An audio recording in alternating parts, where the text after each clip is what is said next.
the personalities, Competition, that's right.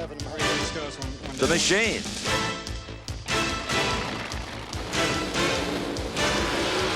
the performance,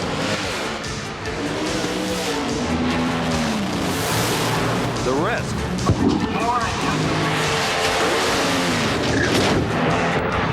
and the emotion.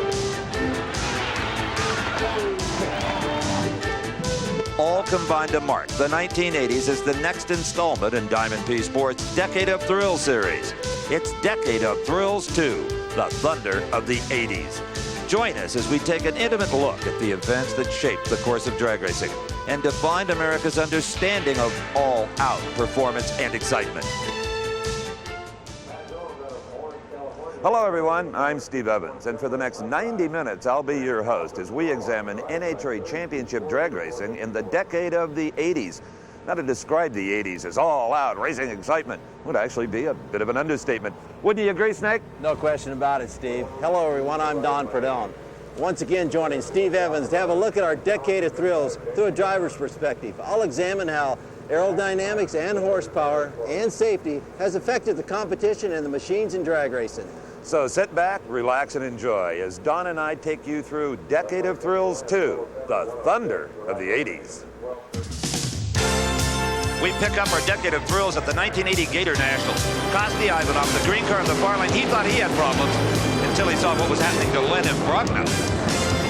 And when it hit the guardrail, Steve, see, the fuel tank blew on the car, and boy, does that cause a fire. And no doubt he had no brakes at this point, which is why he runs right into a finish line timing system light. Lenin Brogna, for all things considered here, actually a pretty lucky guy. He was not injured at all. The race car, it was a mess. Sure was, Steve, but right away the car is out of shape when it left the starting line. Made a terrific right-hand turn, and boom, it hit that guardrail. Bingo, big-time fire. That's about as hard as I've seen a funny car hit the rail in a long time. Really. Car went into a tire shake, which is normal for funny cars, and generally when you shift the car into high gear, the tire shake will stop. But apparently this one had its front wheels off the ground, and as I shifted it, that's all I can remember. The following year, Lenin Brogna retired from active drag racing and now pursues a very successful career in motorsports public relations. Well, at that same Gator Nationals, Don Perdone, you had, well, the quickest ride of your career at that point. Your car was in the opposite lane, and it was flying to a new national record as Dale Foley was shut off in the semifinals. And they had to shut Foley off, and I'm on a single, Steve, and that baby was running. It was screaming down the Gainesville track. Congratulations. This deal's getting really serious, isn't it?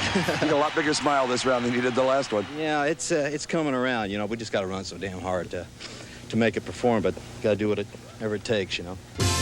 And it was 79 champ Raymond Beadle who had a great view of the rear of Don's Plymouth Arrow in the final round at Gainesville, the first of two victories in 1980. Lee Shepherd was at the wheel of a pro stock car at the 1980 Gators, as was this man, Bob Glidden. Little did we know at that time that this was to start one of the greatest rivalries in all of drag racing. The final round was Bob Glidden's Arrow versus Lee Shepherd's Camaro. Lee Shepherd was to win his second NHRA National Championship, but that ever Bob Glidden knew there was competition now. Moving on to the 1980 Cajun Nationals, Baton Rouge.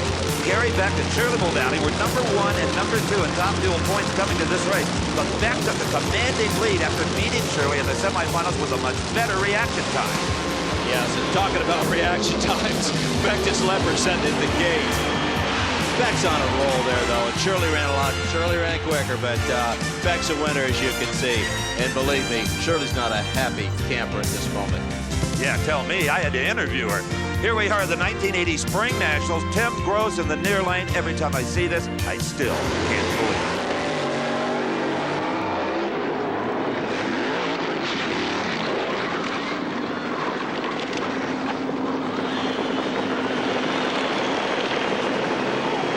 Tim Gross came out of that hale and hearty, not a scratch. Unbelievable. And to walk away from it, or should I say run away from it, I can't believe it either. The throttle was ducked wide open.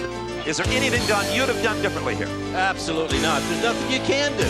Once it hit the guardrail and it veered over to the right, the throttle was stuck on the car. Out of control. Now watch the car.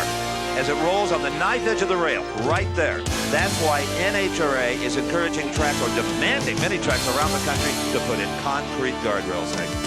That's right, Steve. The concrete guardrail is about 10 to 12 inches wide, so when the car gets up on top of it and rolls on it, it doesn't have that tendency to cut it like that steel guardrail. Tim's right leg actually came in contact with the top of that Armco, and it cut through all 5 layers of his fire suit and didn't break the skin. Lucky boy. Well, I've seldom seen a driver. I've never seen a driver take that kind of a pounding in a funny car and come out as well as you have. Well, I don't know if that deserves an award or not, but I would say that I could see that I was definitely in trouble. The throttle was stuck. I attempted to lift up the throttle, and when it came around, I knew I was going to hit the guardrail. So I just tucked myself in as best as I could and tried to ride it out. It's never easy when a racing partnership breaks up, but if the partners were also romantically involved, it can be absolutely brutal. That's Connie Collada.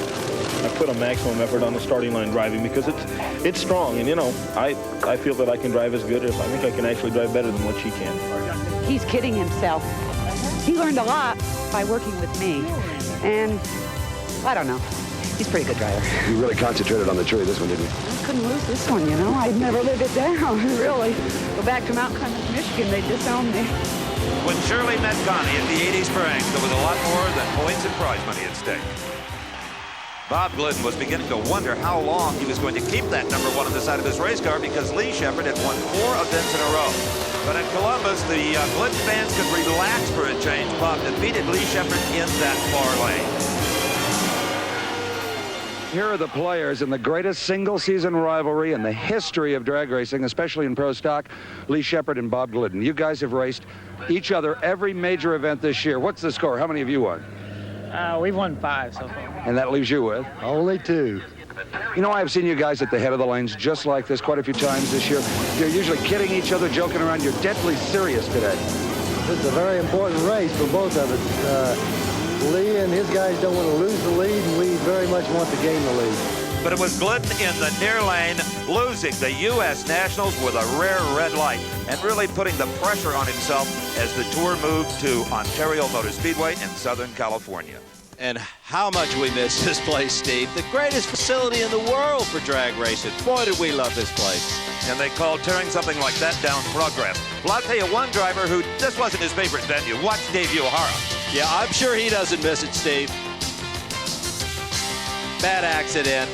Car got out of shape. Davey Uehara, great driver, great car, got out of shape, hit the guardrail, and as you can see, just tore it to bits. But fortunately, he walked away from this just fine, unscathed, no problem. Davey will long remember this accident. I don't think I've seen one take more of a damage to the rear section of the car. Just blew the tires and wheels off it. Steve, it hit that concrete guardrail and exploded at the time, but the car didn't go over it. Like the Tim Gross accident. As you can see, it held the car on the course. It did hit the guardrail, terrible damage to the car, but that car stayed on the course. That's what that guardrail is supposed to do, keep the car on the course. All right, coming into 1980 Ontario and Top Fuel, 4 drivers came to the race with a chance of winning the title. Jeb Allen was second in points but failed to qualify. Marvin Graham was taken out by Shirley Muldowney, number 3 in points in round 1. And Gary Beck, the points leader, was defeated in round 2 by Gary Cornwall. But Shirley had to at least win in the semifinals to take the title. Her opponent would be Cornwall. Talk about pressure, Snake. All kinds of pressure. If she wins, she's got it. Beck's at the other end biting his nails, and he can see her coming down the course. She wins. And I'll never forget at the other end, Don, Gary Beck, his wife, Penny, they had a bottle of champagne, hoping that they would win the title. They'd celebrate. They passed it to Muldowney. Oh, God, Steve, I want it. Nobody's, and look who's here. Gary and Penny Beck. Shirley Muldowney just put them in the number 2 spot. But they kissed her, and Gary told me earlier, he said, she deserves this. She won more races than any of us this year. And he's got a bottle of champagne for Shirley Muldowney from Gary Beck. Unbelievable. And Shirley, first person to win the Top Fuel Championship twice. And how about Gary Beck having that bottle of champagne? Raymond Beadle, the Blue Max, he already had the championship wrapped up at the Ontario there. I'll long remember that one. And Bob and Etta Glidden celebrated as Bob not only won the race, he set low ET, top speed, and drove around Lee Shepherd in the points to retain number 1 in pro stock. Our 81 highlights begin with the Gator Nationals. And for lovers of great big speeds and itty-bitty ETs, this was a fantasy race come true. But for pro stock driver Larry Pettinel, it was more like a nightmare.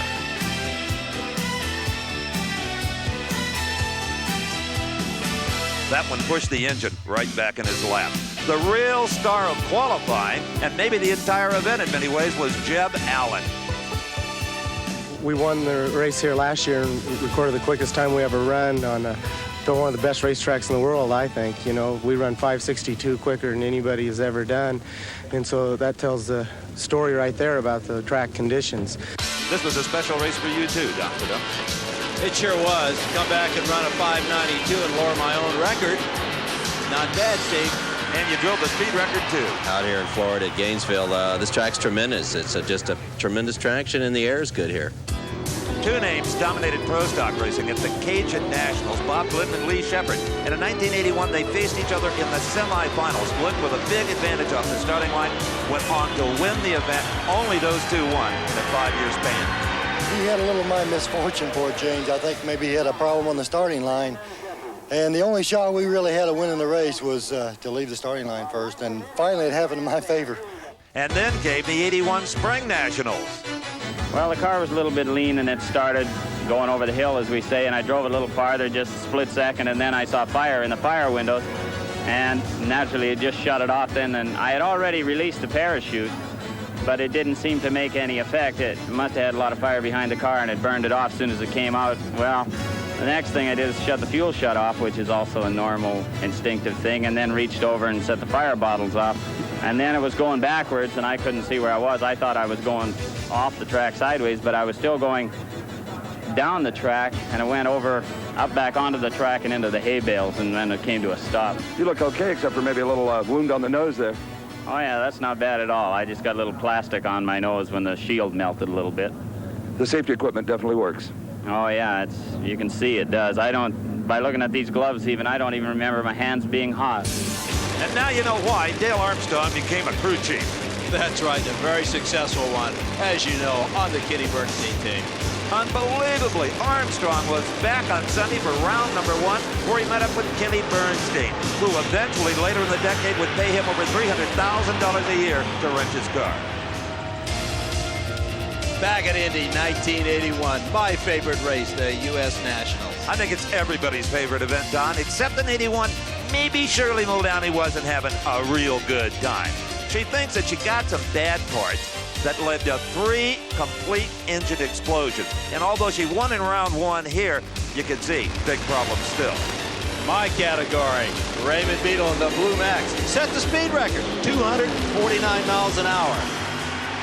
Car left hard that time, and it moved hard through the middle, and it run good on the top end, didn't lay over, and we didn't hurt it, so we knew we made a good run.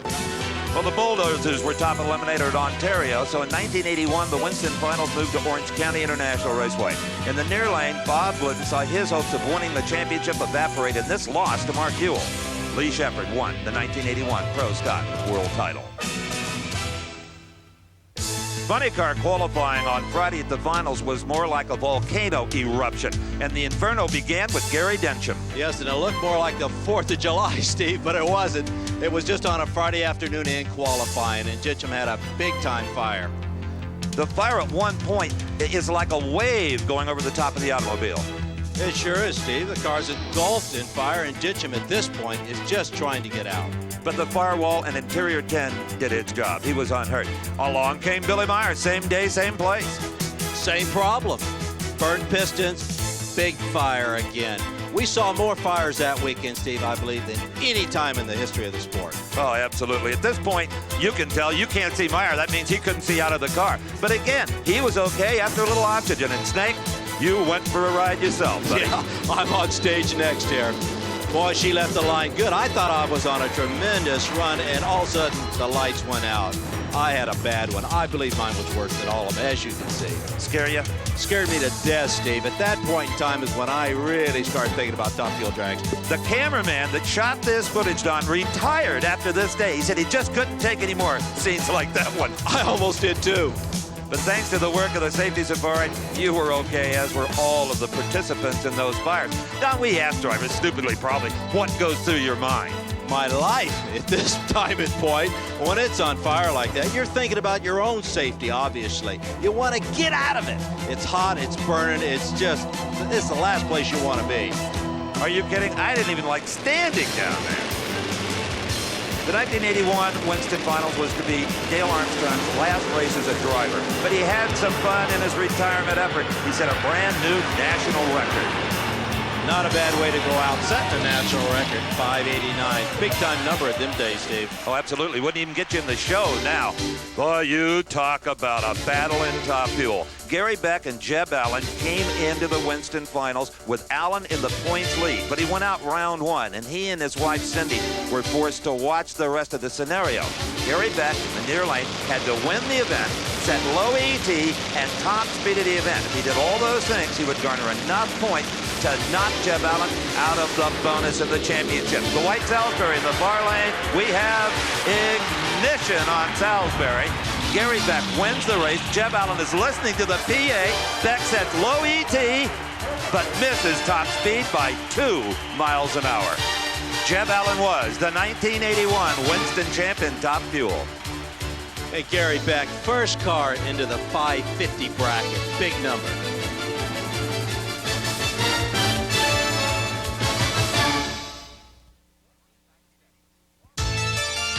Our look at 1982 begins with the Gator Nationals in Gainesville, Florida, when Raymond Beadle in the Blue Max tried to join the Blue Angels.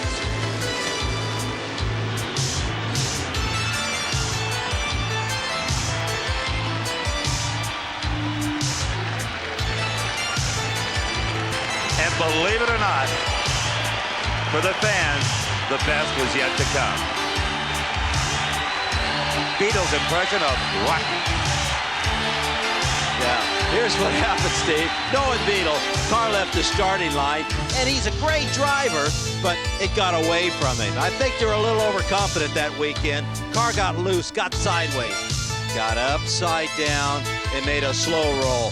Hurt my feelings worse than anything else. What happened? We couldn't tell from where I was The car went out and it shook a little bit, and it had like a slow drift, and I thought I could bring it around, and it just dug in on the one side, and when it did, it just flipped it. There's nothing I could do.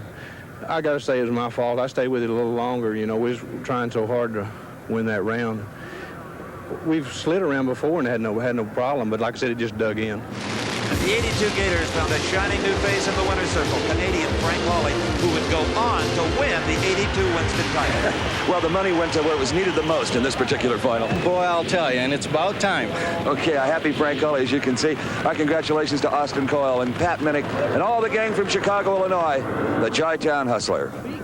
Don, has there ever been a better Top Fuel rivalry than the man, Don Garlits, and Shirley Muldowney? Never. Rate Don Garlits as a driver, starting line driver.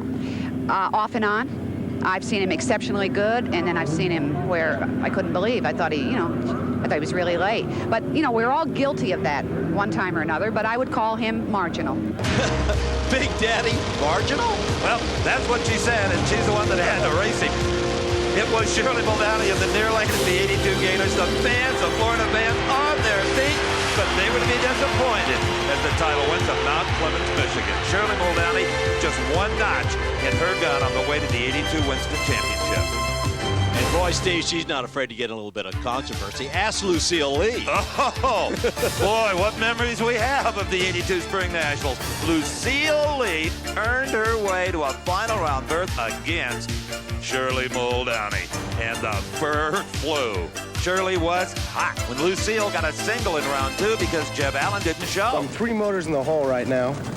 And at $20,000 a whack. I could borrow one from another racer, but when I had to go race them, would I blow up their motor, or what would I do, go borrow somebody else's motor at that point in time?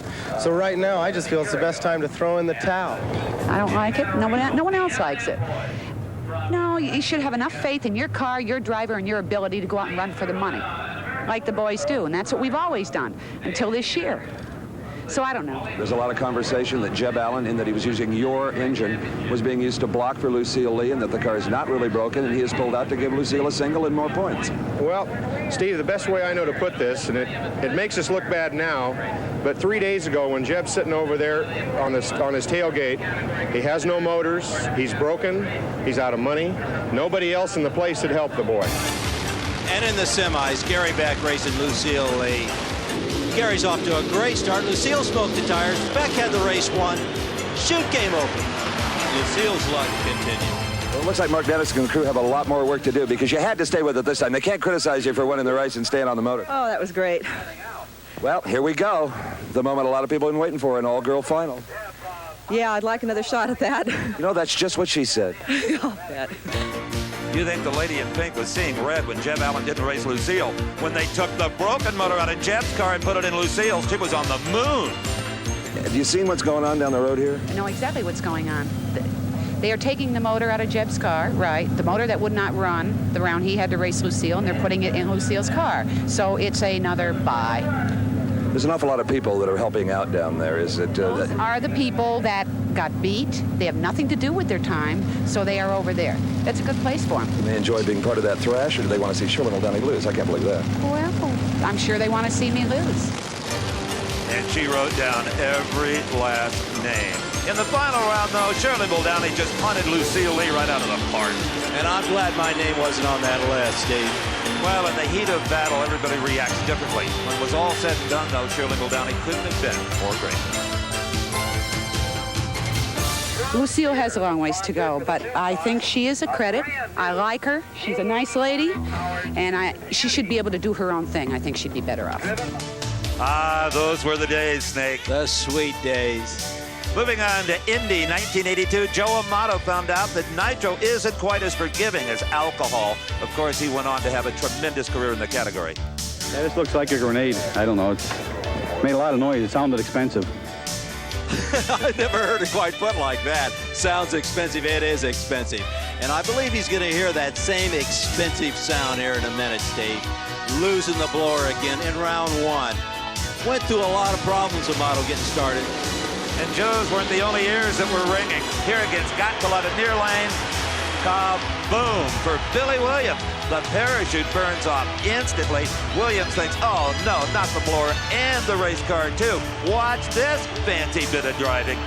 He's trying to save the car though, Steve. He's trying to keep farther damage from the car by not getting into the catch net.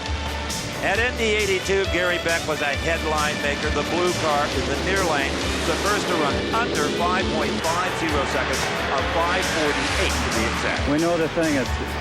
Real car's been real strong the last 3 weeks, and I'm real glad for Larry Minor to have a great running car like this. But the boldest headline of them all was reserved for Don the Snake Prudhomme. In the far lane, Prudhomme, with the record sitting at 5:73, runs 5:63. If I was back home and I heard this was going on here, I wouldn't believe it, but I'm driving the car, and I'm here to tell you the car's doing it. It's an incredible racetrack. It always has been here, and you know, it ran a 73 and come back with a 63.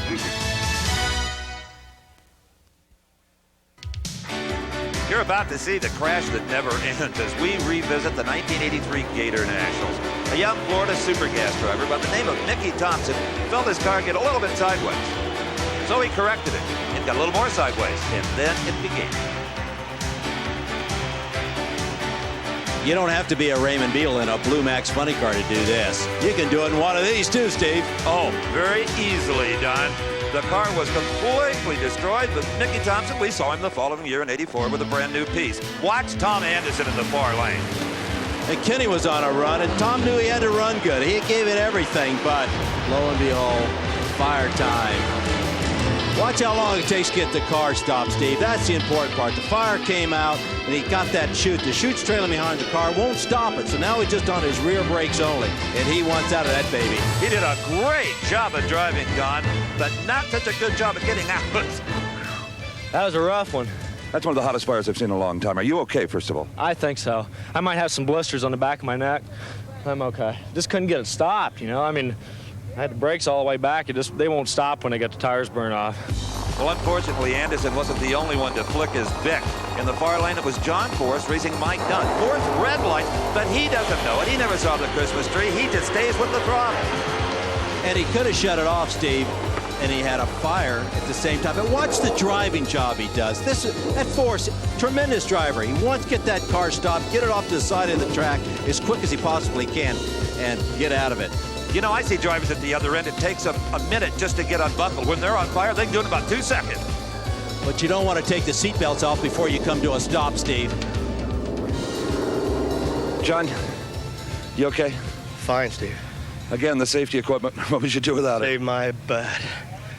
What could you do? It's true what they say. Speed doesn't win drag races. But if you run the fastest speed ever recorded, as Shirley Muldowney did, it can sure make you smile. You have just become the fastest drag racer in history. Wow, a lot of years we waited for this one. They were happy. Shook a little bit, and it's a clean motor. 83 Cajun Nationals, bizarre top fuel final. Larry Minor versus Gary Beck, and Minor owns both race cars. It's an interesting concept, really. I mean, with the car I'm driving, we're after the World Championship, so I got to go for the win. I need the points to cover up. We're not always going to have our day, you know. We're going to have to suffer through the ones where we get beat too. And Larry, you own both cars, and you won a world title for him as bad as anything. That's right, Steve. Well, you know, who knows? I know I can't beat Gary Beck flat out driving. Everybody says, well, what if it comes down to it? But, I'm going to race the car. I'm a tenth to 2/10 slower than him. But, we're not going to throw the race, but I'm going to just give it the best shot I can. But what neither man considered was that Gary Beck might break, and Larry Minor might not be able to slow down. Larry Minor, the reluctant champion. As Beck said, that trophy will look just as good on your mantle as it does on him. I guess I can get one. All right, you've seen some smoke. You've seen some fire. You ain't seen nothing yet.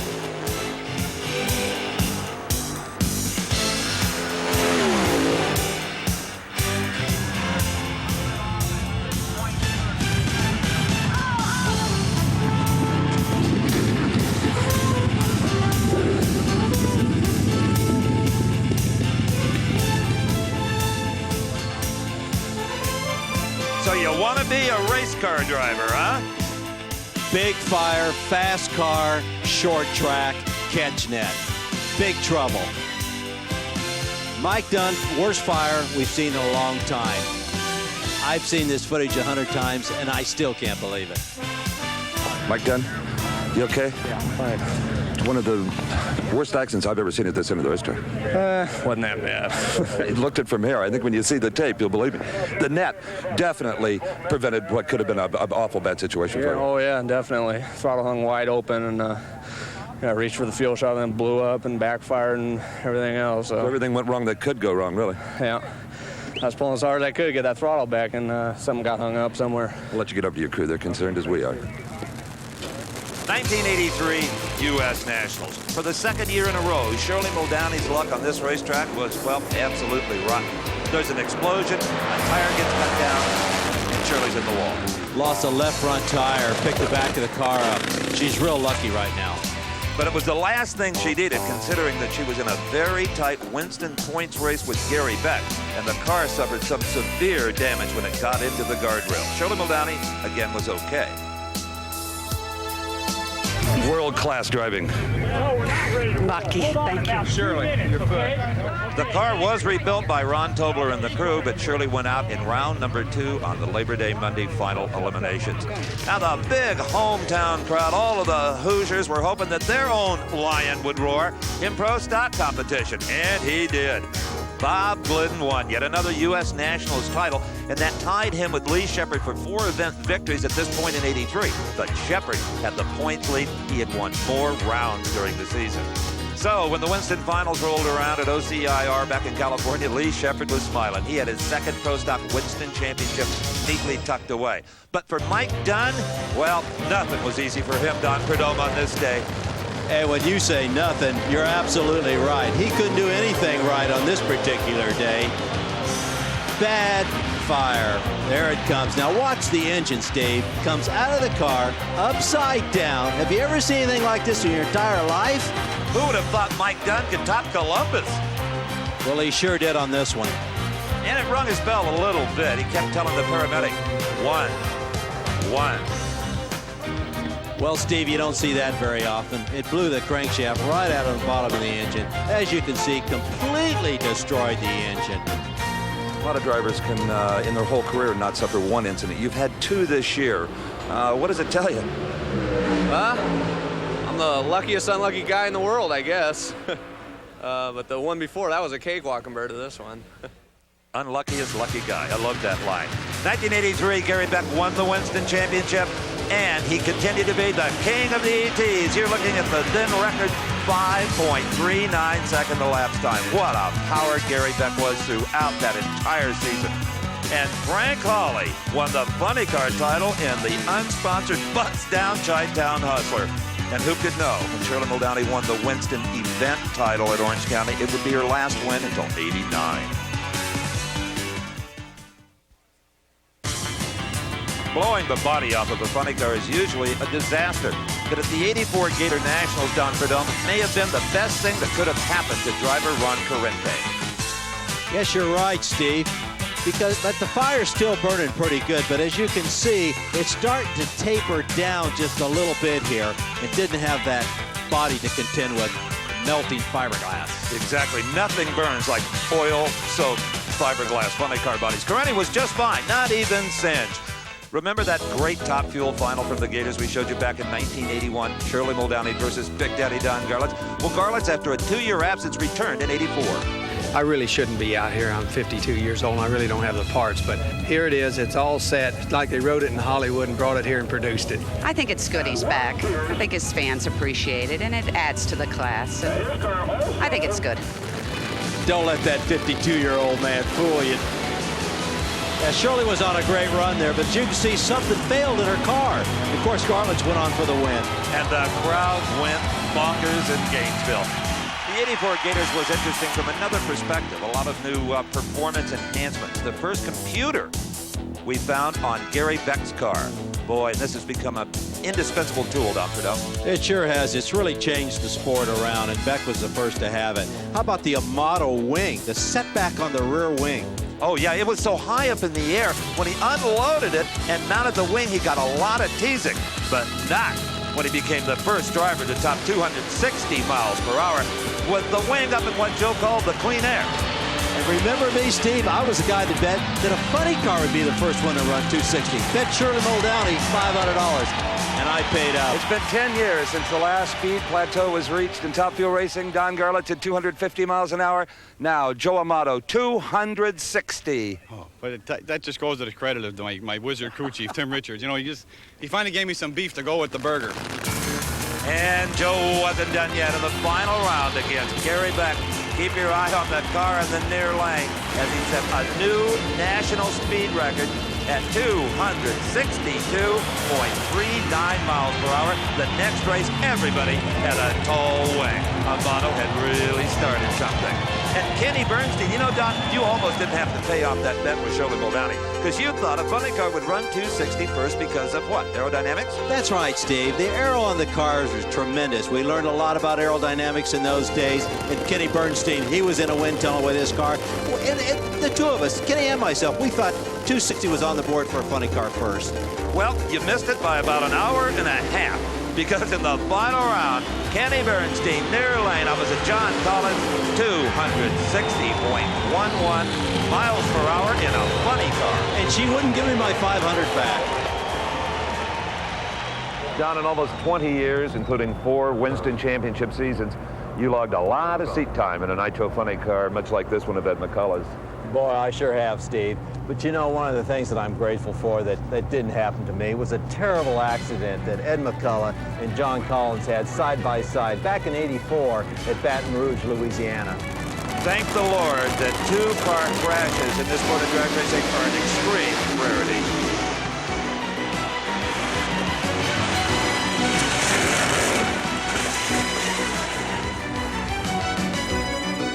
We've seen some bad ones. That's a bad one, Steve, especially when 2 drivers are involved. And Collins was broadsided. He didn't even know what happened. McCullough knew he was out of shape, I'm sure. The only thing that could have made this incident any worse had it happened at higher speed. McCullough's car immediately went into tire shake, and I believe he lost vision. And at that time, it was too late. He was already across the track into Collins' lane, and I don't have to tell you what happened there. They both collided, and pieces went everywhere. And here's an incredible moment when the fuel tank is shredded on the guardrail posts and the other driver slides through that fire. What must have been going through their minds? It actually sheared the whole front of the car off, catching the fuel tank at all. Boy, you don't see him like this every day. And the grinding sensation for John Collins as he slides upside down in his virtually totaled race car. Notice the fuel pouring out of Collins's car. Luckily, that didn't ignite. They were both dazed, shaken, damn glad to be alive. Ed, how long does it take to get a Baton Rouge incident behind you mentally? Well, Steve, you know, that's probably something that I will never forget. It's just like, you know, they say you get bucked off of a horse, you got to get on and you get going again. It's the same thing, but believe me, when it comes time to, right after an incident like that, it comes time to get back in the car, you think about it a lot. But once you get a run or two under your belt, you know, you forget about it. I don't like to talk about it. I don't like to see it on tape, but it happened. I'm over it. Steve, that's the attitude you have to have. Well, by the 1984 Cajun Nationals, the Shirley Muldowney-Connie Kalitta rivalry was still smoldering just a bit. Shirley did not qualify as well as Kalitta did, but was competent in her car. Well, Shirley, your guys are trying a new engine combination. You've kind of been sneaking up on it in qualifying a little bit, haven't you? That's exactly what we were doing. We didn't want to get ahead of ourselves, and we're trying the new Sid Waterman injector. We feel that is the way to go. We know that's the way to go. It's just going to take a little time to work it out, and that's how Gary Beck did so well last year, because he tried new things. He was willing to do that. Okay, round number one. The testing is over. We've got a race now. That's right. We're not afraid of the competition. That's for sure. Connie has a brand new car. Stepped up, ran very, very well. Yes, he did. He had a good day yesterday. Let's see if he repeats. Usually he doesn't. And in this case, she was right, Don. Yeah, she loves to get those little digs in. You notice right at the end. And Kalitta had trouble. Couldn't get the car out of reverse, and crew is working on it frantically. And Rod Tobler can see this going on. He's sending Shirley to the starting line.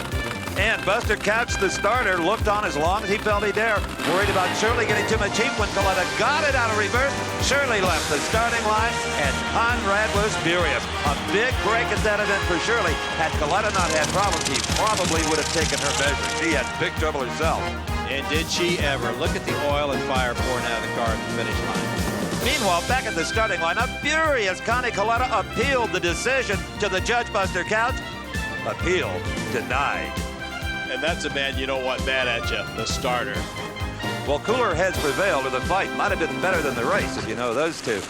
And for the second year in a row, the Top Fuel final came down to Larry Minor and Gary Beck. Minor owning both cars, wanting Beck to have the points. I talked with Larry. You're going to do it again, aren't you? You're going to go beat him again here.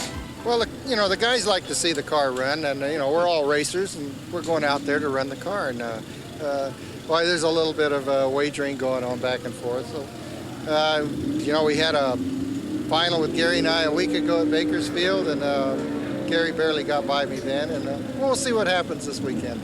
Well, between superchargers and ground-up funny cars, you probably spent about $100,000 this weekend. What fun. We don't want to talk about that. My dad might be watching this. Of course, Larry Minor owns the Epicolor funny car and both of these dragsters that met in the final round, and it was Gary Beck wire to wire, even though the boss tried to make a race out of it. You bet. 84 Spring Nationals, Top Fuel qualifying, Connie Kalitta. Brand new car, and for some reason the chute didn't open on the car.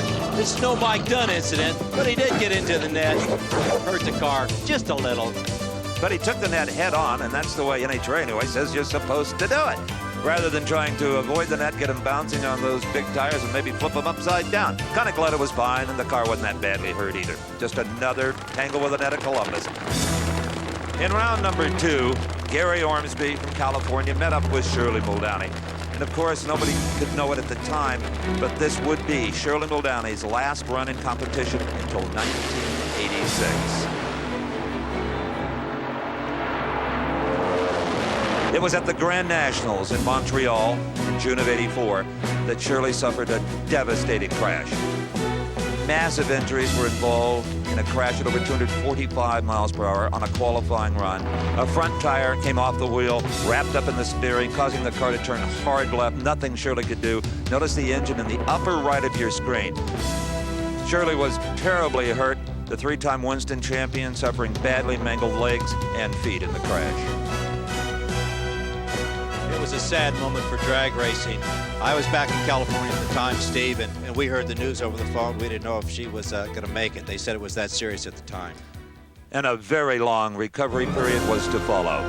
1984, U.S. Nationals. After a 4-year absence, the return of Big Daddy Don Garlits. No one was more thrilled about it than fellow competitor Connie Coletta. Garlits did awful good. I'm really surprised to see him come back here. Not sure going to be fun to race him. It's a shame we don't have Shirley to race here because it makes it a whole bunch of fun to race against her. But Gar's back, and I hope he stays.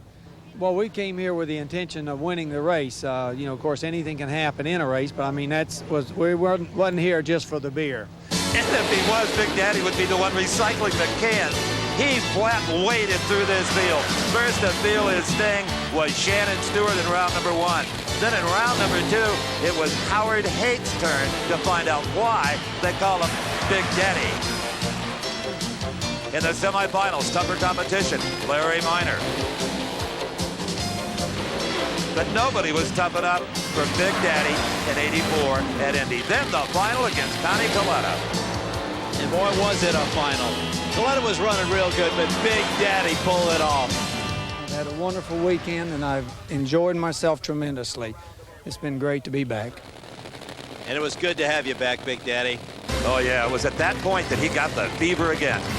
And the stars were apparently out of line again. For Larry Minor and Gary Beck, the two teammates, you know by now who's supposed to win, but it doesn't happen that way. Larry Minor beats Beck. That gave the Winston Top Fuel title to Joe Amato. Well, you've had a wonderful year, and you wear the World Championship beautifully. Yeah, we're looking forward to the next race now, I guess. We're glad to be the world champion. You know, Tim Richards really came up with all the good power whenever we needed it, and he was good enough to overcome some really bad track conditions, and we're glad to have a world championship. In qualifying, Don Prudhomme, a nice guy named Phil Hobbs had a really bad idea. Yeah, no rear wing for a starter. Couldn't plant the back of the car down. For some reason, he thought he could get away with that, but as you can see, he didn't. This is one of the strangest rides I've ever seen a driver make. First of all, he's on the wrong side of the guardrail at this point. Yes, and chopping the car up all along, as you can see, it's just tearing bits and pieces off the car. But fortunately, in that cage that's constructed, NHRA has supervised through the years. He gets away with it, comes out unscathed. Well, it's just a wonder the way it got into the wall nose first, time after time, that he didn't suffer almost Shirley Muldowney-like injuries. He's a lucky guy. Now, my friend Don Prudhomme had run that incredible 563 with his funny car, but Don, you couldn't make the required 1% backup run. Mark Oswald got the record officially. Yeah, he sure did, and we sure wish we'd have backed up our 563 run, and we knew that Oswald was capable of running somewhere in those numbers, too. And sure enough, he jumps up and runs a 569, new national record. Coupled with a speed of 260 miles an hour. At the time, the most impressive funny car run yet. And it was that kind of performance that carried Mark Oswald on to the Winston Finals in his first ever funny car championship, beating out Billy Meyer and Kenny Bernstein. Oswald on top in 84. And Lee Shepherd. Well, at the Winston Finals, Shepherd won his 4th consecutive Pro Stock title. He had to get past Joe Lapone in round number 1 to claim that honor. Your Pro Stock World Champion for the 4th time, Lee Shepherd. Lee, you were back in the staging lanes. You saw Warren Johnson lose. What went through your mind then? Well, I knew we had to win the first round, and that can be a tall order sometimes. It was a pretty close race, raced Joe Lapone, but we got him, so I'm real happy about it. The year, 1985. The track, the LA County Fairplex, Pomona, California, the Winter Nationals, and it found a reborn Don Garlits. But in a race just 2 weeks prior, Don Prudhomme, Garlits had this happen in Phoenix, Arizona. He sure did, Steve, and I was there. I was down at the end of the course watching him come down through there. Broke a rear wing support. Bad thing to do in Top Fuel. Well, I wasn't there, but I heard about it, gathered up a camera, and headed straight for Phoenix to get the story behind the accident.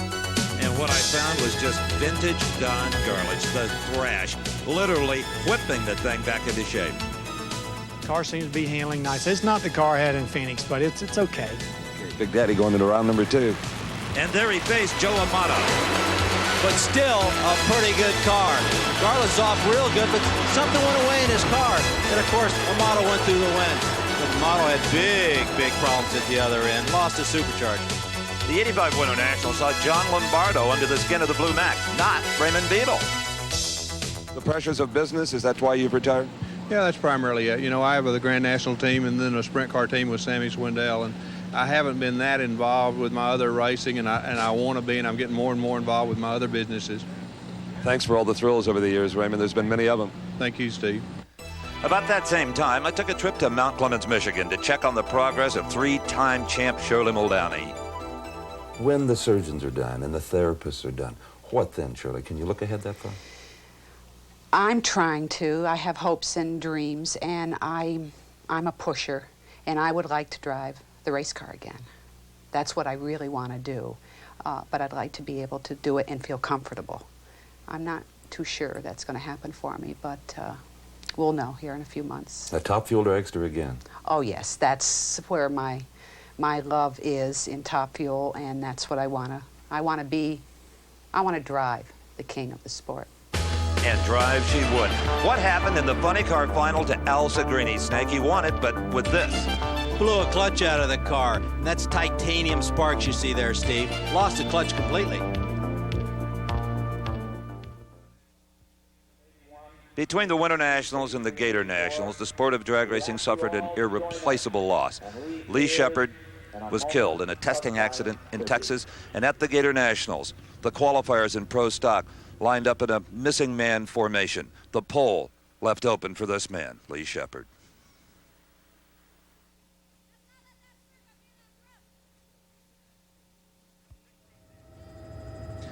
The 16th annual Gator Nationals occurred in 1985, and Don Prudhomme, what makes this race so special? It's always just kind of great.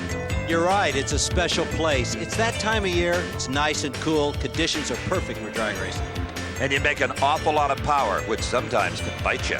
Bob Gottschalk in the near lane is a good example. Boy, this was a ride, Don. Boy, was it ever. I was there for that one. Right off into the forest. You ever see anything like that, Steve? No, runaway, flaming chainsaw. Well, Bob Gottschalk, boy, is it good to see you back at the racetrack. How are you? I'm fine. I suffered some burns on my hands and on the tops of my feet, but other than that, I'm fine shape. Well, in pro stock qualifying, fine shape would not be how you would describe Harold Denton in the party time car. Maybe out of shape.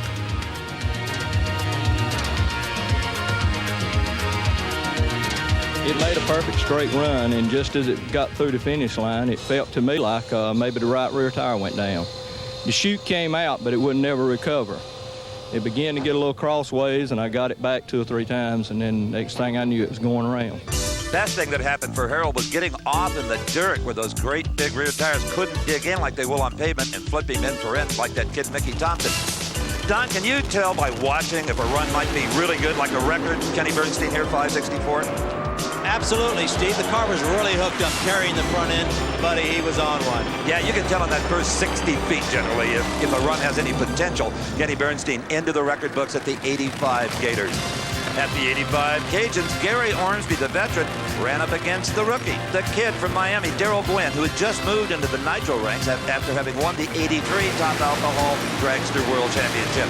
Ormsby crossed the center line, and the kid had his first ever win light. We know that we weren't going to win races right off the bat. We're still at a learning stage right now, but we'll take them as we can get them. I'll tell you, we don't plan on winning these first couple races, but anything can happen. Could you see Gary Ormsby? He was having big trouble across the center line. Yeah, I saw him right next to me. Yep, we were all having troubles. It's anybody's race once you get in the field, though. At the 85 Spring Nationals, Chevrolet fans were delighted to see the Rear Morrison Camaro that Lee Shepard drove to the 83 championship reappear with Bruce Allen behind the wheel. And in his initial effort with the team, he made it all the way to the finals.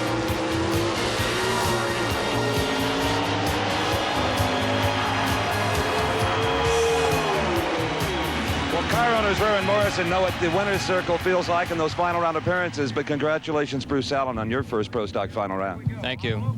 It's going to be hard. Be a tough one. Or be there. I just hoped I was up to the challenge, interviewing Bruce Allen. All right, on to Indianapolis, 1985, the biggest event of the year, and as always, Snake, it was something to behold. You bet. U.S. Nationals, everybody gives it everything they got at this one. Bill Mullins went a little bit too far on this one. Started throwing parts off the engine. Didn't really lift in time. Stayed with it really too long, trying to get everything out of it. After having won the 85 Springs, he was hoping for a better effort at Indy. And there was a Very special treat for all of us. Shirley Muldowney and Ron Tober made the trip to the U.S. Nationals. Shirley still recovering, of course, from her injuries, but when she smelled the nitro, you could see it in her eyes. She'd be back. And she, as much as all of us, loved watching a new Top Fuel rivalry develop. That man, Darrell Gwynn, Miami, Florida, and that man, Don Garlits, Ocala, Florida. This is a pivotal race in this World Championship Series. I want to win this thing. It's very important to me. Does this take any pressure off at all, as far as you're concerned? No, there's more pressure now than ever. I got to beat that kid. And that kid, you know, we call him the Wolf, and he's hungry. The Wolf. Great name for him, up big. And in the final round, Don Garlits got out the blunderbuss and went wolf hunting. Gwynn left right with him, but he was never really in the fight from that point on. Garlits driving to a daylight victory, but Gwynn was pretty philosophical about his loss. We don't have the experience that Don's got. Nobody does. That's true. But we're happy just to be here with the experience we've got of less than 6 to 8 months. I've got to thank everybody that's been a part of this race car because it has been motivating. The Wolf's Day would come. For Don Garlits, the Winston Finals was a beautiful, sunny Sunday afternoon. He owned the Top Fuel Championship yet again, and the crowd loved him for it. Same event. Gary Beck met up with Gary Ormsby in the Top Fuel final round. Now, Gary Beck won, but not because Ormsby wasn't willing to sacrifice parts and pieces.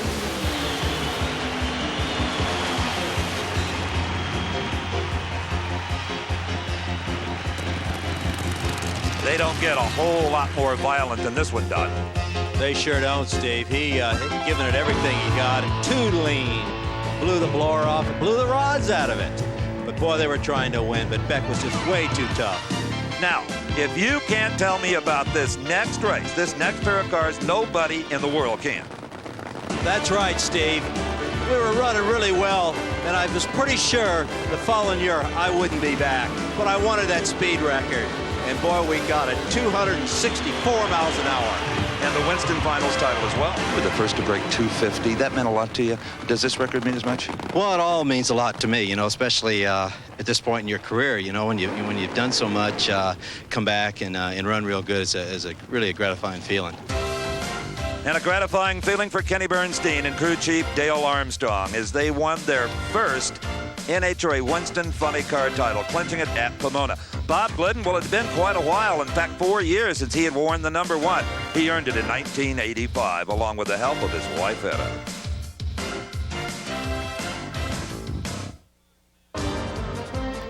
The 86 season got off to a furious start at the Winter Nationals in Pomona, especially for Ron Correnti in the far lane in his brand new funny car. Much like John Collins back at Baton Rouge in the incident with McCullough, Correnti had absolutely no idea that Dave Uehara had a stuck throttle and was going to try to drive right up his tailpipe. Oh, that's a bad one. The throttle apparently was stuck, and he just couldn't do anything about it. Got out of shape, got behind the car with a stuck throttle. Bad shape to be in. And then very alertly down towards the end, Davey kind of dirt tracked it to a stop with both the tires smoking. He was okay. His first concern was Ron Correnti. He also was uninjured. It sure was. The throttle apparently stuck on the car after he got over in the other lane. Real bad accident. This one could have been big time serious. And neither driver had any blame for the other. They were just both relieved to have all their body parts still attached. All right, now you want to see a brave man in a funny car. You watch Ed McCullough in the near lane, because that Oldsmobile is going to do something just flat awful.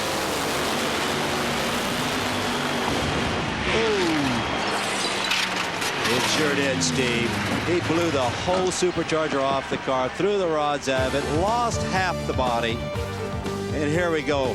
The car suddenly blew up on him. Ace had no idea what was going on at that time. The lights went out. I talked to him right after this one. Boy, he was shaken up real good. Lost the car. Front half of the car is still attached, as you can see. Best thing that happened in the accident is he lost the back half of the car, kept the fire off of him. But the fire still nibbling away at his gloved hands. She was back. The lady in pink, Shirley Muldowney. After all the pain, all of the intense therapy, Shirley Muldowney came to Phoenix, Arizona 1 week before the Winter Nationals to test her brand new pink racer. Look at her face. It said it all.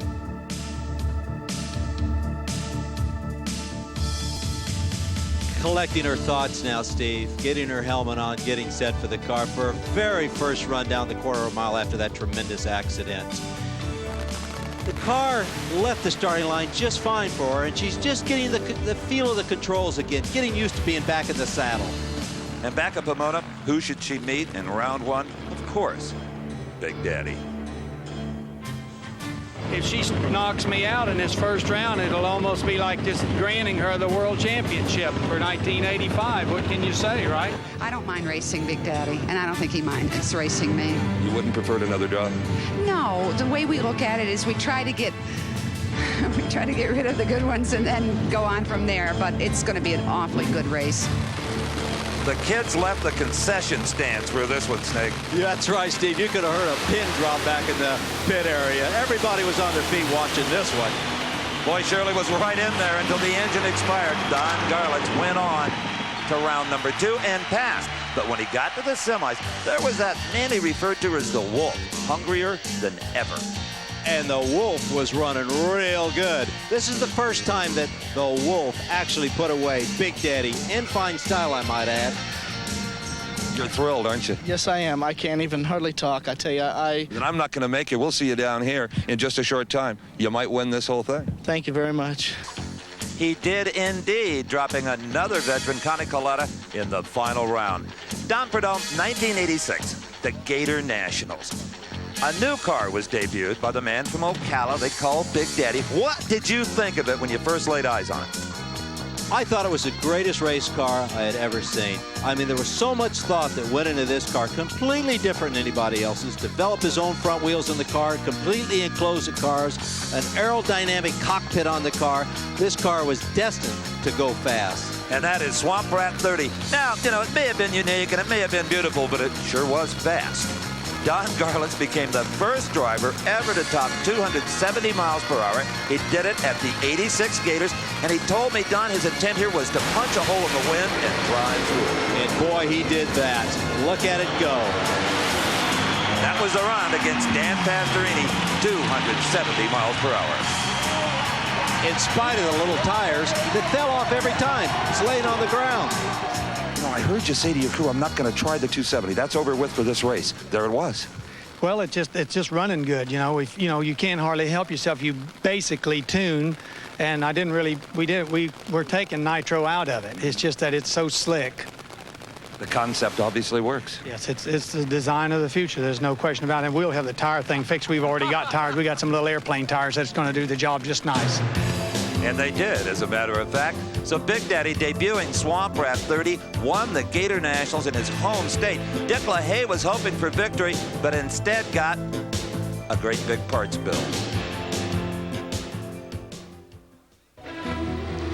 In a sport of milliseconds like NHRA Championship drag racing, everyone is vulnerable, even a great champion like Bob Glidden. Glidden in the far lane, Butch Leal near lane, the 1986 Southern Nationals.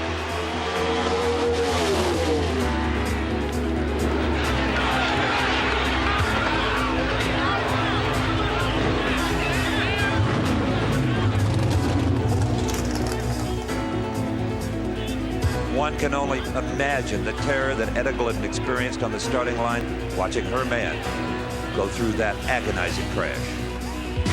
And this was the first time that Bob Glidden had a funny car style roll cage in his car. Really helped him. In my opinion, it saved his life, no question. I don't know what happened. I felt the back of the car come up and it went over, and I just put my arms around my head and I was just in there riding along. And then he got the hug of the century.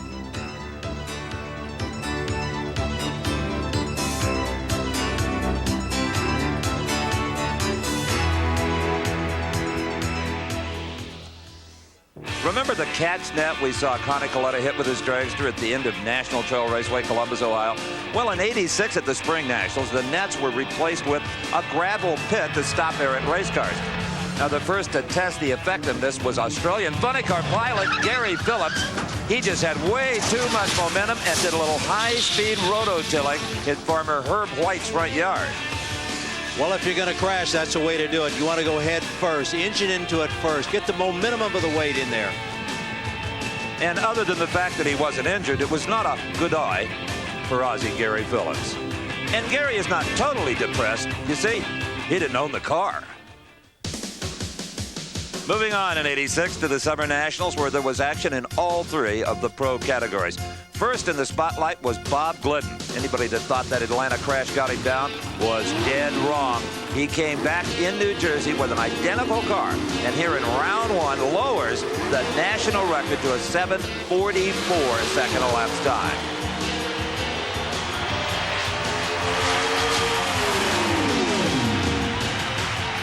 Funny cars were having their problems, Snake, especially Scott Coletta in the far lane up against Kenny Bernstein. Yeah, he sure was, Steve, and he's off. And guess what? Boom! Did he blew the body and all off it. Another funny car fire. Blew the supercharger off it, rods out of it, but he's coming to a safe halt. What does that cost? $30,000? $30,000? Body, supercharger, motor. That he was okay. Now, all of that pales in comparison to what you're about to see. Don Garlits in the near lane. Swamp Rat 30, the first car over 270. One of the first to ever flip completely over backwards. Now watch this. Nobody at the starting line knew if Don was conscious or not. When the car headed back up the track, they scattered. The throttle was actually stuck, Steve, and finally he got the engine shut off, or it could have came all the way back to the starting line. And Snake, the frontal aerodynamics thought to be so neat at Gainesville may have contributed to this flip over backwards deal. I agree, Steve. Not enough downforce on the front end, and the car actually flew. And even Garlits said, take a look at this, that once it gets at that attitude, it's like a big spoon. That's right, Steve. Once it gets that high and the air gets underneath it, there's no saving it. But if there's one thing that kind of salved the experience, Big Daddy knew he had just been really spectacular. Big Daddy, you okay?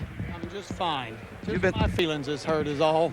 And the world's quickest and fastest dragster took a bad hit, too. Yeah, it turned over backwards.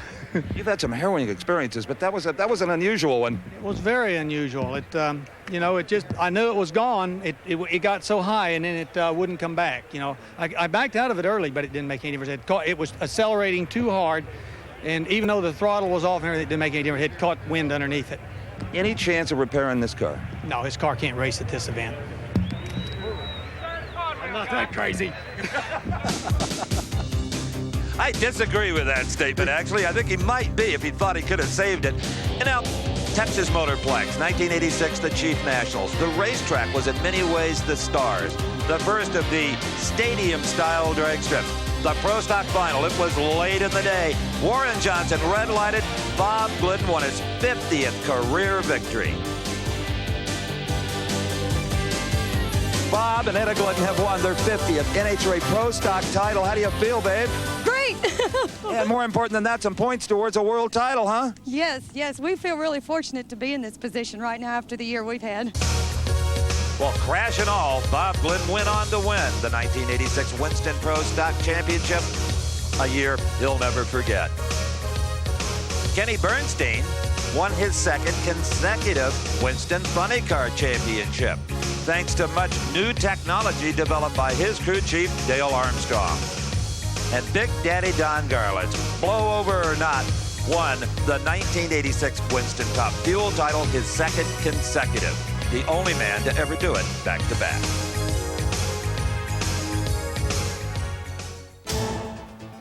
'87, Winter Nationals, Pomona, California. Tim Morgan, far lane. His machine judge, the most beautiful entered. Just before receiving the award, the machine got some battle scars. Yeah, sometimes beauty doesn't play a part in the sport, though, Steve. No matter how nice it looks, it still has to work right. And just when it looked like it had righted itself upside down and kind of like a slut car started running along the wall. Yeah, it doesn't take a lot to get a car like this out of shape, and once you do, it's really hard to save it. It just goes over. Well, other than having his bell rung just a little bit, Tim Morgan was okay. In fact, the car wasn't all that badly damaged in the race later on in the year. Now, were you a little bit surprised when Kenny Bernstein came out with a record-setting 5:48? Boy, was I ever. You know, they were on a roll all that year, though. Bernstein could do no wrong. He had this car. The car worked tremendously well. Dale Armstrong, all the crew did a great job on it. Dale Armstrong and crew, you did it again. And a new body shape. Oh, absolutely. The Buick completely disfiguration that no one's seen before in our sport. It's different. A lot of Can-Am stuff here, GTP stuff maybe, but the downforce, Gary Wheeler and Dale Armstrong just did a super job on the downforce. And the drag racing press dubbed that funny car the Batmobile for its strange shape. On to the Gator Nationals. Darrell Gwynn now in Bernstein colors grabs the top fuel record. 5.22 seconds. This is the quickest of them all. 5:22, Darrell Gwynn. I can't believe it. I'll tell you what, when I left the start line, I just knew it was flying. I'll tell you, in front of my hometown people, this is the greatest. I don't know how I could get any better than this. It did. Darrell got beat by Joe Amato in the top fuel final. Here's Billy Meyer with a new expression on blower explosions. As soon as you touch the throttle, and he did more than one on that day. It's obvious that there's only about one thing that could be wrong at that point, and that is ignition in the wrong place at the wrong time. Well, let's hope you find it. I hope so, too. It can get mighty expensive mighty quick when you can't figure out what's doing it. But Don, you and your crew had a much nicer day than Billy Meyer and his guys did. After a year's vacation, only your second race back, you put the beautiful new Pontiac funny car into the winner's circle. I'll long remember our conversation at the other end. Is it like riding a bicycle? You took a year off, you still feel as comfortable as you did? Yeah, I really do. Actually, I feel just fine, you know, the year's rest. I think everybody needs that once or twice maybe in their career. And yeah, I just got to, you know, run a little bit harder. But yeah, we're pretty pleased with it. Is there more there? I think so, yeah. Don, that conversation took place right after you had beaten Kenny Bernstein in the semis. This was the finals. And to be in the finals, I was on cloud nine, Steve. What a great, great thrill of my life. For the people that stuck behind me, my crew, everybody, to win the Gators, it was great. It was great for all of us who have followed your wonderful career that has included 4 Winston championships and maybe another one in the future. Well, Billy Meyer had not found his problem by the '87 Southern Nationals in Atlanta, Georgia. Here he was up against John Force. You'll see what I mean. Now watch him drive.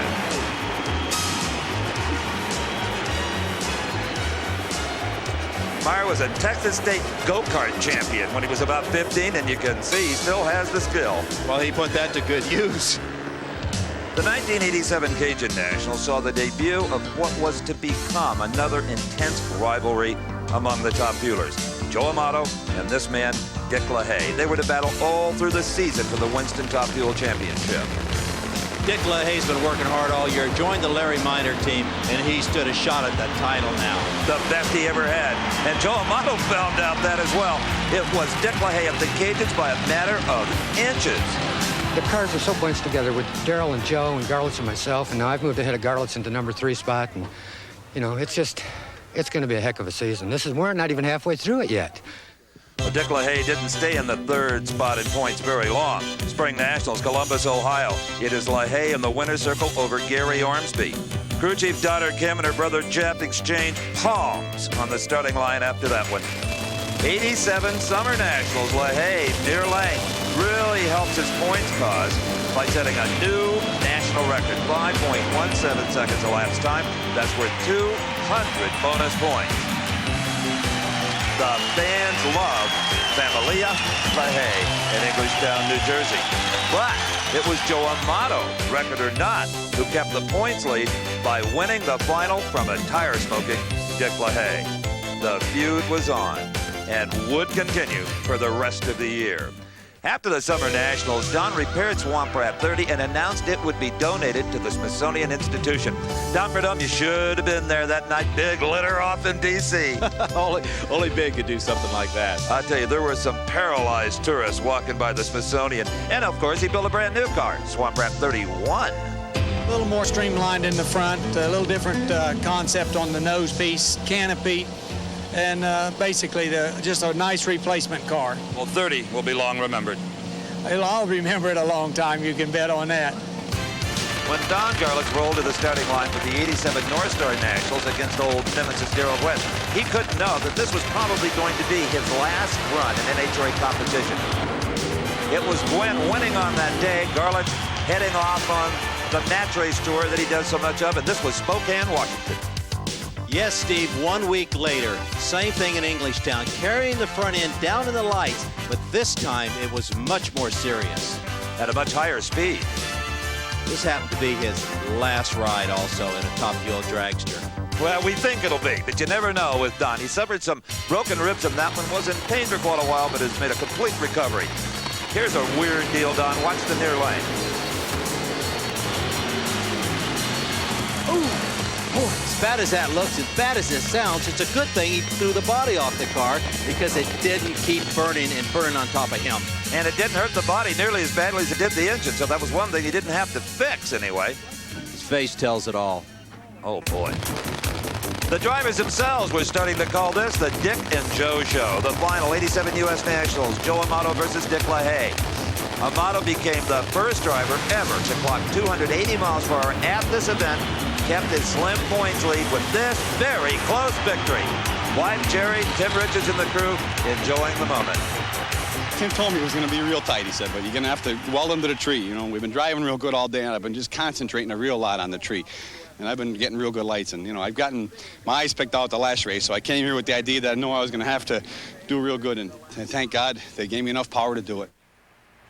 Don, as we look at the new Top Fuel dragster, Kenny Bernstein, it's interesting to compare your and his career. You're both moving to Top Fuel dragsters in the 90s. You both won 4 Winston Funny Car titles. That's right, Steve. And we both decided to get out of it, too, because I can remember back in '87 when Kenny Bernstein had a tremendous fire.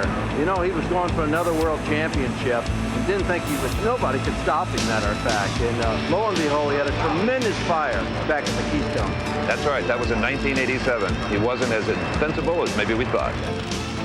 That's right, Steve. I'm sitting right behind him in my funny car watching him, and he started throwing something out the left side of the car, blew the engine up, and of course it was engulfed in fire. He was completely out of control, didn't have any idea where he was at. This one really rung his bell.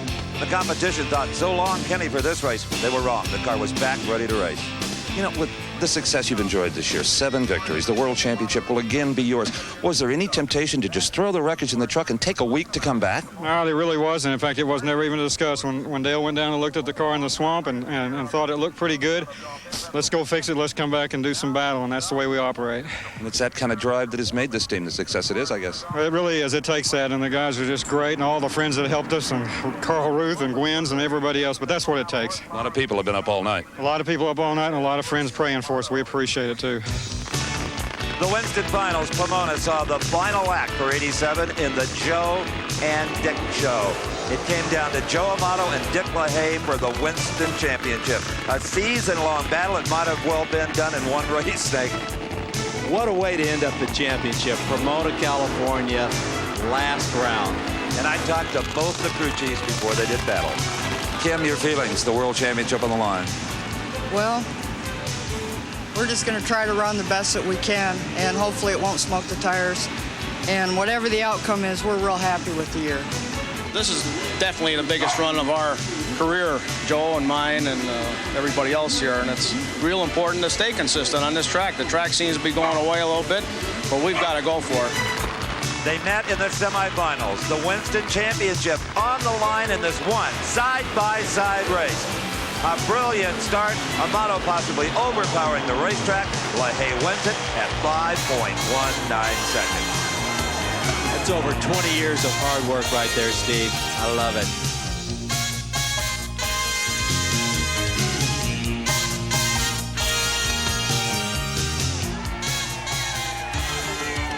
On a cool, gray weekend in February 1988, the NHRA again transformed the LA County Fairplex into a drag strip to host the traditional season opener, the Winter Nationals. And Dick LaHaye and Joe Amato picked up right where they left off. It was those two in the final round, and LaHaye looked very strong here in Pomona. But later on in the season, even though he won this one, he faded to finish 1988 5th in the points.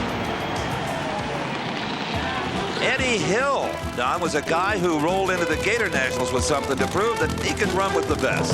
Boy, that's the truth, Steve. He was running tremendous. You know, his car was set up a little bit different from a lot of the guys. He was utilizing that lock-up clutch a lot better than the rest of the guys, believe me, and the numbers show it. And he had the right fuel system. He got that developed to the quickest run ever. The quickest man in the history of drag racing at 5:06. Ah! 06. 06. That's a new national record. Weight backs it up. That's right. Faster and quicker than anybody's ever gone. Ever. All in the same race. I can't believe it. Kenny Bernstein was in a record-setting mood. Here in the semifinals, he reset his own national laps time record on his way to a 4th consecutive Winston Running Car Championship crown. Kenny, are you ready? A 5:31. Oh, my goodness me. That's phenomenal. I never would have thought that could happen. It's come so far, so fast in the last couple of years. And down at the Cajun Nationals, you saw a guy that in the old days you matched race with all the time. You never thought he was really a contender. Not at all, Steve. Bruce Larson was a guy that we match race with around the country. Never really thought he stood a shot at the title until he joined up with Joe Amato, that is. That's right, and this was the Cajun Nationals when Bruce Larson won the event, putting away the ever-dominant Bernstein. There's no prouder moment for a driver like Bruce Larson to win on driving ability. A whole shot has done it. You've won your first one. How do you feel? It's just beautiful. You know, it's a lifetime devoted to trying to get here, and we're going to stay here. Well, as we look at National Trail Raceway again, the 88 Spring Nationals, I'll bet you viewers are figuring out there's a pattern to this place. We always go down to the far end with good reason, Snake.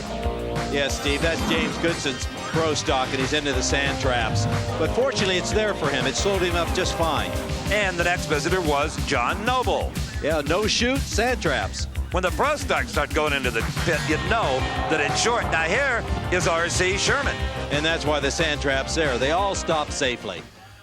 Well, here was a funny car race that scared us. Ron Dudley was alongside you, Don Prudhomme. And I remember this run quite well, Steve. You know, I got through the quarter mile just fine, but lo and behold, behind me, there was a tremendous fire going on. And when I got on my car and looked back at this accident, I was really, really frightened for the man. The body stayed on the car, which, as we've said before, sometimes isn't the best thing that can happen. There was just an incredible inferno that just continued to grow and overcame Ron Dudley before he could get the car stopped. Yeah, that's the kind of fire you don't want to be in. It's one thing when you blow the body off the car, get rid of that, but when it stays on the car and you can't get the driver out, there's problems. Dudley unconscious. They raised him out of the car into a helicopter. He was diagnosed with some pretty serious burns on his back, but he has since made a complete recovery. And here in the final round of the very same race, the Spring Nationals, John Force in the near lane up against Bruce Larson. And John Force won his first ever televised NHRA national event. His earlier victory was at Montreal, and we weren't there, and he's never forgiven us. It's really amazing. Driving these race cars is something, and I did the dry, and Coyle looked in and said, "We're in trouble, buddy, and all that's left is the dashboard." Can you believe planning on a dashboard to win a race, and I flipped a few buttons, and that old heap worked. I can't believe it. Yeah, Steve, I remember this one, too. It was a good one. Boy, the air was cool and clean in Seattle. Car left really strong. I knew it was on a good one. Boy, we're looking for that record, too. We wanted that 5.30. We're tickled to death. Anytime you run like that, you know, it's very, very hard. And it wasn't a perfect run either. The car shook a little bit and so on out there. So see if we can straighten out a little better.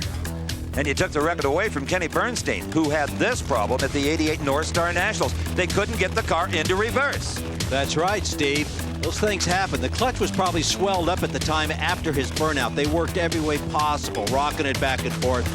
And then his foot hit the throttle accidentally, ran over one of his crew members, and boy, that was it. It was over. He had enough. Well, actually, 3 of his guys went down, Don, and your team becomes as close to you as your family. Bernstein was heartsick about this deal, but the crew, nobody was injured. They came up with T-shirts for the next race that said Kenny Bernstein with a tire track across their chests.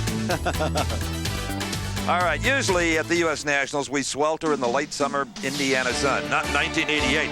It was jacket time and fire suit time for one particular driver from Southern California, Brad Tuttle, and he had a real kaboomer. And Don, there was no fire, really. That's right, Steve. The concussion was so great, it actually just blew the body in a million pieces. That was unbelievable. Also unbelievable was Joe Amato coming back to IRP to win his second U.S. Nationals title, back-to-back. Amato went on to become the 88 Winston Top Fuel champ. How did Bob Glydenfair in his home track? Well, what does that smile tell you? He won his 9th U.S. Nationals, 4th consecutive, and also would go on to win the Winston Crown in his category. 1988, the Super Nationals. History about to be made by one Edward Hill of Wichita Falls, Texas. The bright yellow car up against Joe Amato. And due to weather, the lights were on at the newest of the super tracks, Houston Raceway Park. Amato far lane. It was Eddie Hill in the near lane. Eddie Hill simply outclasses Amato to a 4.93, the quickest run in history. We knew the track was going to be good, but not that good. Oh my, what a celebration ensued. Fuzzy Carter, the crew chief, went absolutely crazy, as did Ursi when she greeted her man at the other end. 4.93.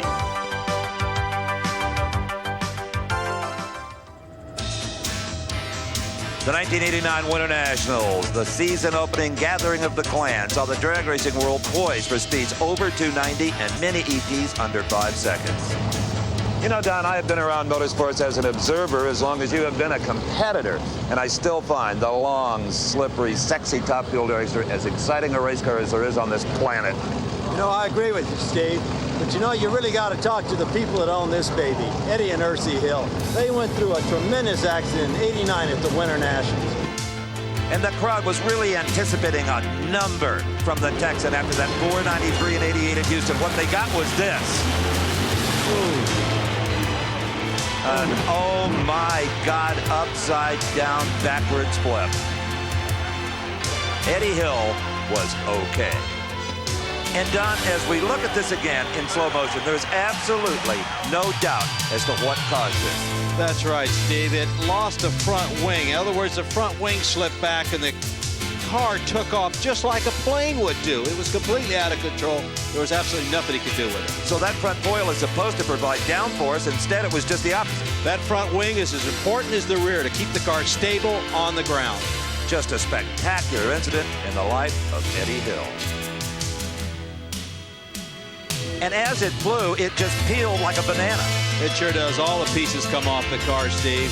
It just flies apart. Those are magnesium body panels. They're the first thing that goes.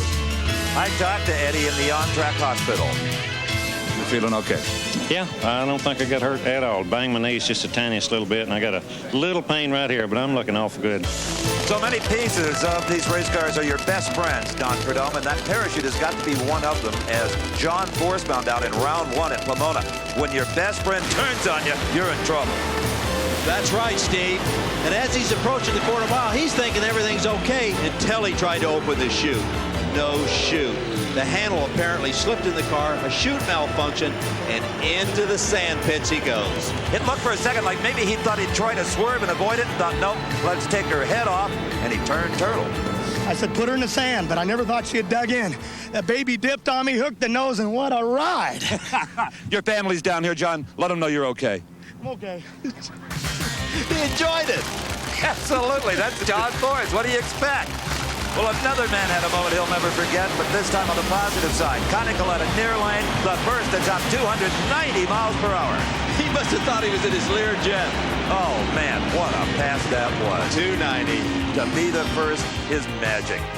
Now, in the Funny Car Final, we maybe didn't know it at the time, but the man in the far lane, Bruce Larson, was throwing down the gauntlet to Bernstein. You're not going to win 5 Winston titles in a row. That would break the tie between you and my friend the Snake. That's right, and believe me, we all knew all about Bruce Larson. He was on a roll. Oh, absolutely. Bernstein smoked the tires even though he had a hole shot off the mark. All right, now we move on to the 1989 Cajun Nationals. And if you've got small children, you might want to hide their eyes on this one. Look at the near lane. Oh, that is R.C. Sherman. And when it was all over, that was still R.C. Sherman. He did not get hurt in that accident. Couldn't keep the car out of the left guardrail. And then once it hit the left guardrail, then it was out of control. And I remembered, the last thing I remember was seeing the right guardrail coming. When I look out of the windshield, I saw the right guardrail coming straight at me, and I knew I was flying. And I said, this isn't going to be pretty. And then I don't remember a thing after that until they were trying to get me out of the car. Brave men these are. Well, if you've been watching this entire show, you know the location already. Columbus, Ohio, Spring Nationals 89. Grady Bryant, alcohol funny car. A 1.5 with a twist. There's not too many options there, Steve. It's either go across the street or go into the sand pits. Grady Bryant was okay, and the car even repairable. Just had to put a new front half on the chassis. Well, the beautiful Red Rocks could only mean one location, the all-new for 1989 Vandermeer Speedway. Some $4.5 million pumped into this facility to make it one of the finest in the sport. And Don, you were in the far lane against Don Gay Jr. We were both a little too close to this incident. We sure were. And this one I'll long remember. And so will Don Gay Jr. The car bounced off the guardrail. I could see him out the corner of my eye that he was in trouble. But I didn't think it was that big a deal, Steve. I pulled into out the end of the course, and by the time I got out of my car, he was completely engulfed in fire. When you got out of your car, Don, I was standing down there, I live down there, and you said, "Where's Don Gay?" And I pointed at the car right about this point, and you started to run to it. My main concern is the man was still in the car, and all I could think about is, by God, let's get him out. And then a fire bottle exploded. Blew the fire bottles off the car is what happened. And the safety safari did just a great job, and I jumped in to try and lend a hand to do what I could do for Don Gay Jr. Well, you were dressed appropriately, obviously. Still had all your driving gear on, and you were a great big help in getting that young man out of that car, into the ambulance, later into a helicopter, and he is making a full recovery. In fact, the very next day, we got this video at the hospital. A little worse for wear, but all in all, he was in pretty good spirits and very grateful to even be talking. The 1989 California Nationals, Gene Snow, Fort Worth, Texas, far lane. And something fell off the front of the car and came back and blew a tire out is what happened, Steve, and it made a tremendous right-hand turn into the guardrail. Knocked him out. Absolutely. He was unconscious at this point, and that's just as well because he didn't see the conclusion to the slide right into the tire-wrapped telephone pole. Gene was pretty badly banged up and suffered a broken collarbone, but was back in competition in just a few races. Now, this is the same event at Sears Point. I mean, this kind of thing continued on and on and on. Joe Amato blows that crankshaft out the bottom of the engine. An incredible fire that Don comes back into the driver's compartment. That's something you don't see that often, Steve. So much fire, it came into the cockpit with him and actually burned his fire suit. So he was much like a funny car driver, anxious to get the thing stopped. That's the reason the engine's supposed to be behind you, and blew the crankshaft right out of the engine. He left this at the far end as a souvenir for us. Gary Ormsby, who was so dominant in '89, came into his home track, Sears Point, with a good points lead and had a big advantage over Jim Head. And broke a wing strut. The wing actually came forward and lost all downforce on the rear of the car, and it just flew. Ormsby tucked down as tight as he could get into that roll cage. Nothing separating his helmet from the pavement but a thin piece of tubing. Gary Ormsby was okay, and we talked. Steve, I didn't know what had happened. It just took a big turn on me, and I didn't have any idea what happened. It happened so fast, there's nothing you could do? No, there was nothing I could do. Next thing I was upside down, and I was just trying to stay in the car, keep my hands inside the car. It wasn't the thing I could do when I got upside down. Now, Lee Beard and the crew for Gary Ormsby did not have time to repair that car. They spent $30,000 on a brand new car, went to Brainerd, Minnesota, and trashed in. It was in a power wheel stand. He was out of control at that point, Steve. The car just went off to the left, hit that guardrail, came over the right, as you can see. Fortunately, he's okay. 2 races, 2 cars down the drain, but still in the points lead. Ormsby went back to his shop, got one of his older cars, took it to the U.S. Nationals, and then on to Maple Grove Raceway, where he and you and I, Don Prudhomme, saw an incredible day of 4-second performance. How about this one, Steve? Joe Amato, Shirley Muldowney. We're going to watch the first side-by-side 4-second run. That's right. It had never happened before, and this place went wild. Shirley Muldowney didn't win, but she was so happy to have been part of the moment, you'd have thought she did. Joe Amato, of course, was a bit happy. Joe Amato, the first ever side-by-side 4s, and you, fortunately for you, were on the winning end of it. Steve, it's a pleasure. And the 496, that's the record. Because we have a 5.0 to Platt to back it up, so that's 200 points if we can hold it. But, you know, to run Shirley and her running 97, 96, that's history. It's a race that will never be forgotten. I know. I'm glad to be there. We were all glad to be at Maple Grove on that day to see Bob Glidden notch his 75th Pro Stock event title. You heard right, 75. No one will ever come close to that in the ranks of drag racing. Next closest is my man at my left here, Don Prudhomme, with 40 of them. That's right, Steve. I can't imagine 75. Look at that. My goodness gracious. 75 diamonds, Steve. I'd have had my pocket knife out by now if somebody gave me a plaque with 75 diamonds on it. All right, we move on to the 89 Chief Nationals. Frank Bradley against Gary Ormsby, soon to be crowned the Winston champ. Ormsby fired a shot heard round this board, Don. 491, Steve. How about that?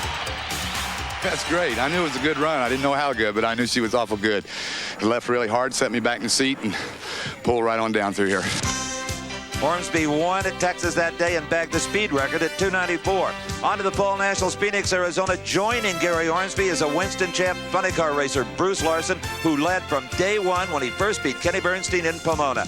And another magic moment at the Falls. Shirley Muldowney won her first national event since returning to drag racing in 1986. And what a proud moment for Shirley. Ron Tober, all the crew. Congratulations. Oh, absolutely. This was one of the most popular wins of the decade. And you know, Don, every year we say, well, we can't top that year. And every year we do. We keep doing it, don't we, Steve?